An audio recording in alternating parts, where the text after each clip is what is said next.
There is a specific number where the physics of money actually change, but most people quit exactly $50,000 too early. Welcome to the brutal reality of crossing the $100,000 liquid wall. You see, most investors fail right at the $50,000 mark because they don't realize they're in the highest friction zone. Right now, your labor income is doing 90% of the heavy lifting. The cold truth is that your first $100,000 is a violent uphill battle. You are fighting against inflation, taxes, and the sheer gravity of having a low capital mass that simply cannot move itself. Most retail investors fall for the get-rich-quick trap. They ignore the mathematical reality that wealth below six figures isn't about picking stocks. It is purely a function of how aggressively you can save your income. You think market timing matters, but if you have $5,000, a 10% gain is just $500. Honestly, your daily coffee habit is impacting your net worth more than your investment strategy. You need to understand the liquidity wall. Institutional desks and high-level funds literally pretend you don't exist until you cross that $100,000 threshold of purely liquid, investable assets in your account. Spreading $10,000 across 20 different stocks is a massive trap. It creates huge mental overhead for negligible gains that can't even beat inflation. At this stage, diversification is just a slow way to lose. Never ignore the 3.8% annual decay in your purchasing power. A stagnant $100,000 loses nearly $4,000 worth of groceries and energy every year. You are running up a descending escalator. Stop overestimating your labor endurance. You cannot outwork poor investment choices forever because hitting a ceiling in your career is an inevitable macro certainty. Eventually, you need your capital to take over the heavy work. Don't waste hours researching microcaps when you're playing with crumbs. Your primary wealth driver right now should be increasing your hourly labor rate. Focus on the engine that actually provides the fuel for the fire. Watch out for the $50,000 fatigue. This is the danger zone where your portfolio is large enough to hurt when the market crashes, but still too small to actually change your life. Stop confusing your net worth with investable liquidity. That home equity you're counting won't pay for an institutional feeder fund entry. Retail investors focus on paper wealth. Serious players focus on the liquid cash they can deploy. Paying a 1.5% fee to a retail broker when you only have $30,000 is mathematical suicide. You are handing over your future compounding to someone who isn't providing institutional-grade results. Lifestyle creep is the ultimate anchor. If you increase your expenses as soon as your portfolio hits $20,000, you are effectively resetting the compounding clock to zero. You're killing the momentum before it even starts. You are addicted to market noise. Checking your charts daily for a portfolio that hasn't even reached the momentum phase is a waste of energy. Focus on the accumulation phase, not the daily price fluctuations. I need you to realize you aren't competing with your neighbor. You are competing to enter the global mass affluent segment. That's the top 20% of the world, and it requires a completely different mindset. Until you hit that first 100,000, the market is not your partner. It is just a high-security vault. You're simply storing labor until you have enough mass to create your own gravitational pull. Stop searching for a magic bullet. No single crypto play or penny stock is going to let you bypass the grind phase. The laws of financial physics require a specific amount of mass to trigger momentum. Most people suffer from emotional asymmetry. They feel the pain of a $5,000 market dip more than the joy of a $5,000 bonus. This imbalance is exactly what keeps retail trapped forever. You're blind to structural entry barriers. Did you know the best private equity funds require a $100,000 minimum just to open the door? You are currently locked out of the best deals on earth. Humans aren't evolved for this kind of patience.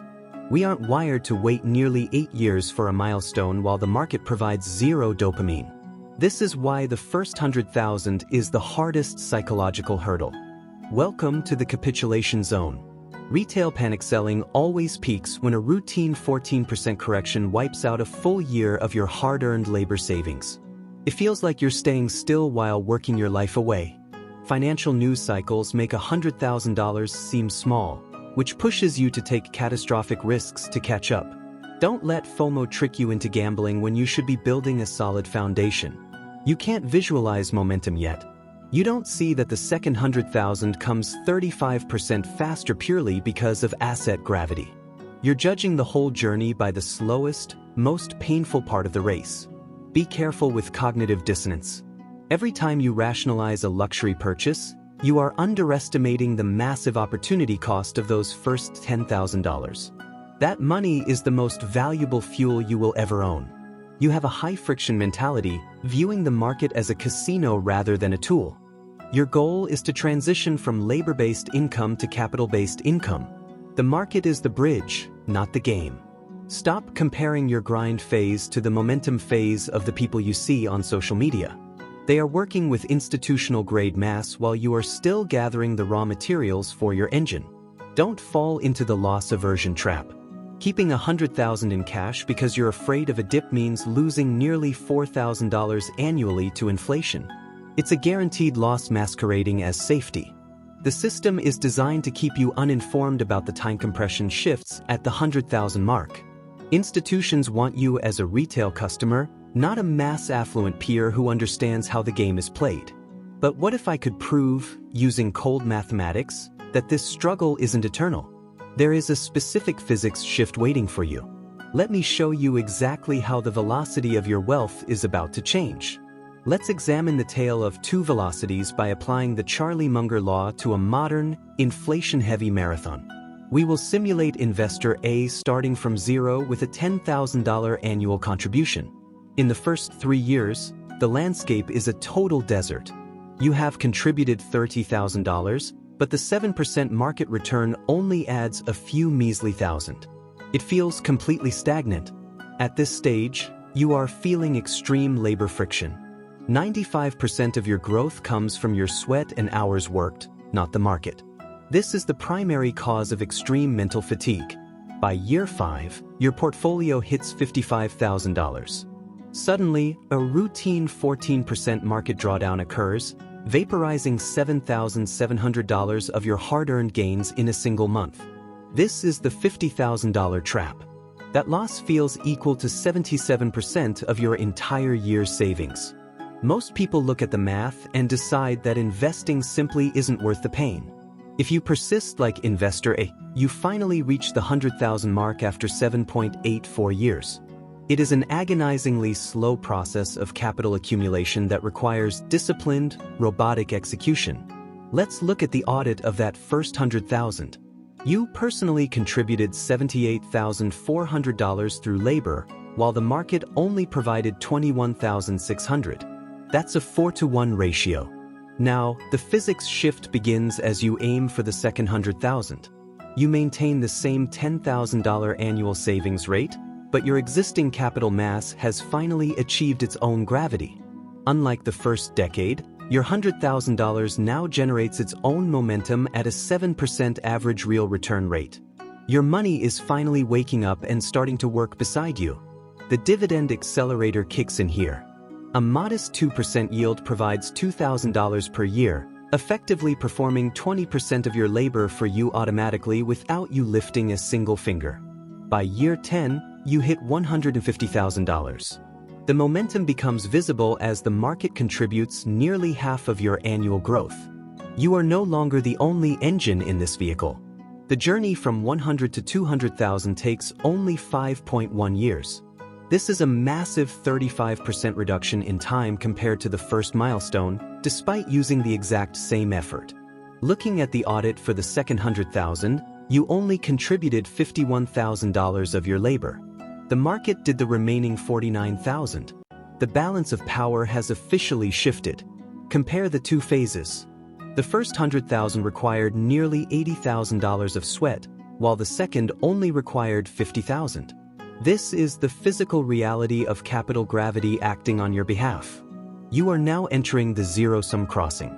This occurs when your annual 10% market gain equals a full year of your labor-based savings capability. This is the ultimate tipping point for wealth. At 100,000, a simple 10% up year prints $10,000. That is exactly what you used to spend 12 months of your life working to save. You've doubled your speed. This is the exact moment where your money begins to work as hard as you do. It effectively doubles your saving speed without requiring any extra overtime or a higher salary at your job. Now contrast this with Investor B. He made two critical mistakes. He paid 1.5% in management fees and he quit during the $50,000 correction due to mental fatigue. Investor B's fee erosion delayed his $100,000 milestone by 9 months. Over a 30-year career, that small 1.5% fee would have cost him over $400,000. By quitting at $50,000, Investor B missed the dividing line where wealth transitions from savings to compound interest. He stayed in the friction zone and never experienced the release of capital momentum. At $50,000, his market return was only $3,500 per year. That's hardly enough to feel like he was winning the game against his bills, leading to his eventual surrender. At $100,000, the combined momentum of $7,000 in growth plus $10,000 in savings creates a $17,000 annual snowball that feels completely unstoppable to the average investor. The physics are clear. The first $100,000 is a grueling construction project where you lay every brick. Every dollar earned after that point is a tenant paying you rent for life. We have discovered the 70-30 labor rule. Below $100,000, your wealth is 70% your job. Above that mark, it becomes 70% the result of your portfolio's internal growth. You must expect each subsequent $100,000 milestone to occur in approximately 65% of the time of the previous one. This is the mathematical constant of the mass affluent segment. Income yields act as your automated laborers. They protect your principal mass from decaying during inflationary spikes, ensuring that your purchasing power stays intact even when the economy gets volatile and expensive. Wealth growth is exponential, but the entry barrier to institutional-grade returns is a structural $100,000 liquidity wall. You must cross it to access the same tools as the global elite. The data proves that the struggle isn't permanent. Once you reach escape velocity, the market becomes your partner rather than your vault. You just have to survive the first 100,000 miles. Now that I have proven the physics, we must build your momentum engine. Treat every single dollar you earn below $100,000 as a vital seed for your high-friction financial life. I need you to maximize your savings rate immediately. In this first phase, your ability to save is a 10 times more powerful wealth lever than trying to pick the perfect stock. You must implement a fee minimization protocol today. Move your assets into institutional-grade index funds with expense ratios below 0.05% to stop the silent erosion of your terminal value. Use advanced dollar cost averaging to automate your contributions. This psychological shield removes retail panic during routine 14% drawdowns, ensuring you stay in the market while others are selling their future. Once your portfolio hits $50,000, you must pivot. Increase your work hours or side income specifically to bridge the $50,000 trap and reach that $100,000 threshold much faster. Keep your portfolio simple. Stay focused on high-yield momentum assets and don't complicate the math with complex hedges until you have reached the critical mass of $100,000 in liquidity. I mandate a total dividend reinvestment strategy. Every cent of profit must be recycled back into your engine to accelerate the time compression physics described by the Charlie Munger law of compounding. Maintain only enough cash for true emergencies to avoid the annual 3.8% inflation erosion. I want your capital in purchasing power protectors that actually move with the global market. Mentally benchmark for a $14,000 vanishing act in your portfolio. If you are prepared for this routine volatility, you won't panic sell when you are inches from the finish line. You must avoid lifestyle drag at all costs. Your car, rent, and clothes should remain stagnant until your portfolio generates enough self-sustaining cash flow to pay for those luxuries without depleting principal. Start researching institutional feeder funds and private equity desks now. Once you hit the $100,000 liquidity mark, these exclusive pathways to wealth will finally open their doors to your capital. Use tax loss harvesting during market drawdowns to your advantage. This strategy allows you to keep more of your hard-earned labor income inside the wealth engine where it can continue to compound. Your target is the point where investment growth exceeds 70% of your annual contributions. This is the mathematical milestone where you cease being a mere saver and become a true asset manager. Use diversified indices like the S500 as your primary gravity builders. This foundation avoids the risk of single-stock ruin while allowing you to capture the growth of the entire global economy. Leverage your human capital during this initial grind.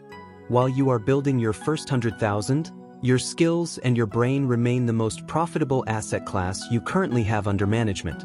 I want you to monitor your gravity shift quarterly. Calculate the ratio of your market contributions versus your labor contributions to visualize exactly how much momentum your money is gaining every year. Focus entirely on high-volume execution. Count the number of shares you own rather than checking the daily price fluctuations, because building mass is more important than chasing quick, unsustainable market gains. Beyond $100,000, your identity shifts. You are no longer just a retail saver. In the eyes of global financial institutions, you have officially transitioned into the role of an asset manager. At this stage, the third and fourth $100,000 milestones will feel like they are happening by accident compared to the brutal effort you exerted during that first decade of capital accumulation. You are now entering the top 15% of the global economy. This level of liquidity moves you away from retail banking dependencies and into the realm of true institutional wealth and stability. Eventually, your portfolio will generate more annual income than your primary salary. This is the definition of total financial autonomy, where your time is no longer a commodity being sold to an employer. Wealth transforms from a survival mechanism for monthly bills into a tool for generational impact. You are no longer just funding a retirement, you are building an architectural legacy for your future family. The physics of compound interest will allow you to capture gains in a single week that used to take you years of labor to save. This is the ultimate reward for your discipline. You have finally bypassed the liquidity wall. You now have access to the same private feeder funds used by BlackRock and JP Morgan, allowing you to compete on a level playing field with giants. This marks the end of the grind and the beginning of real momentum. Your time is finally yours because your capital has built its own gravity to sustain your lifestyle and your future. Discipline today is the entry price for total architectural control over your financial reality. Stay the course, because the mathematical shift I promised is not just a theory, it is an inevitable physical certainty. But while you master the physics of the first 100,000, there is another hidden force affecting your capital: the silent transition of global liquidity from public markets into the world of private credit.